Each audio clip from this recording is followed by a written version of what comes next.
ओ माया तू वरदे देवी तेरी अक्षरे ब्रह्मवादिनी गायत्री छंद शाता ब्रह्मयो नमस्तुते। प्रेम से बोलिए वेद माता गायत्री की जय, परम पूज्य गुरुदेव की जय, परम वंदनीय माता जी की जय। झारखंड बिहार के गायत्री परिवार के भाई बहनों के स्नेह निवेदन पर भोजपुरी में वेद माता गायत्री का आरती नेट पर जा रहा है। आशा नहीं पूर्ण विश्वास है कि ये आरती आपको बहुत बढ़िया स्नेह में लगेगा।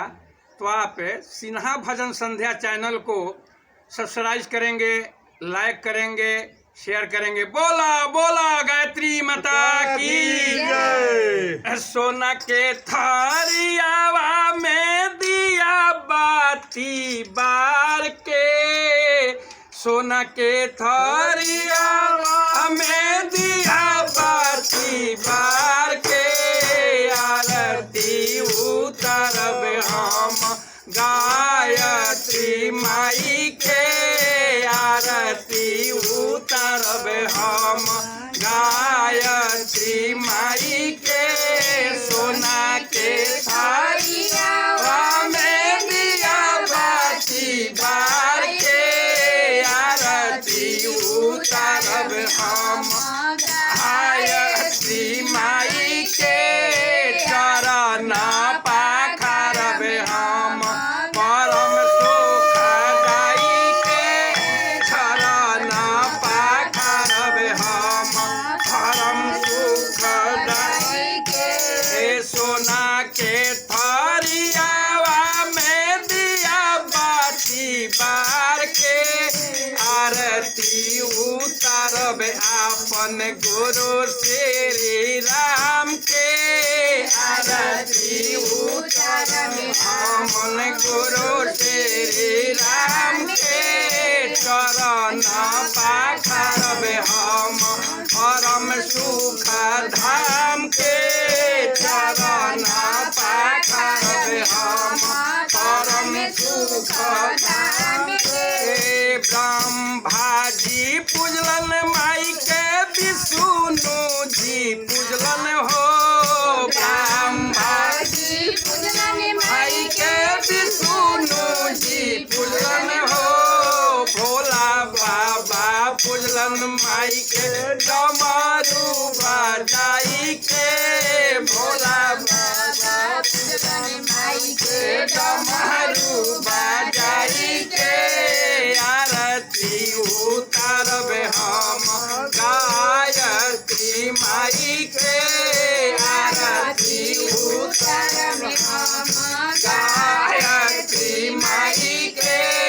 चरण पाखरब हम परम सुखदाई के, चरण पाखरब हम पवन सुखदाई के। राम कृष्ण पूजलन माई के, ऋषि मुनि पूजलन हो, राम कृष्ण पूजलन माई के, ऋषि मुनि पूजलन हो।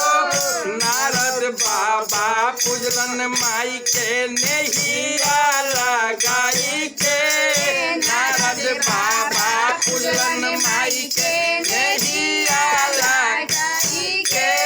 चरण पाखरब हम परम सुखदाई के, चरण पाखरब हम पवन सुखदाई के।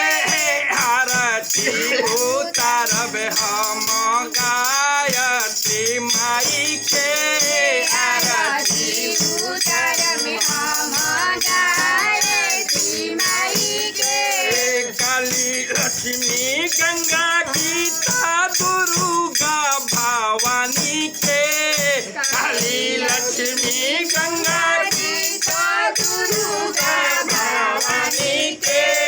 भक्त के रक्षा कर कल युग में आई के, भक्त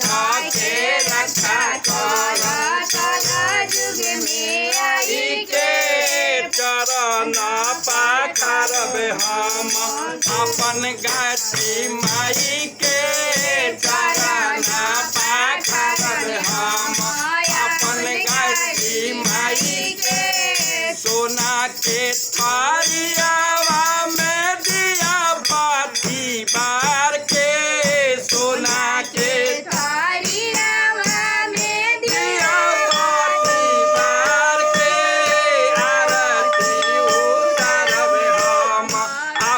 गायत्री माई के